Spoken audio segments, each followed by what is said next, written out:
Адвокати є ключовими гравцями в системі та належному здійсненні правосуддя. Адвокат не обличчя дій клієнта, а інструмент доступу до правосуддя.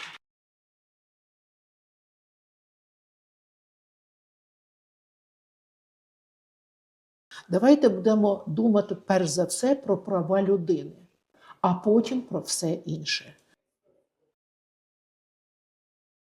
В українському праві існує пряма заборона ототожнення адвоката з клієнтом.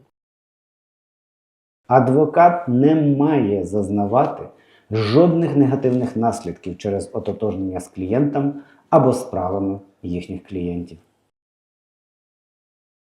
Давайте прийдемо до якогось спільного знаменнику, як нам надалі співіснувати і жити разом.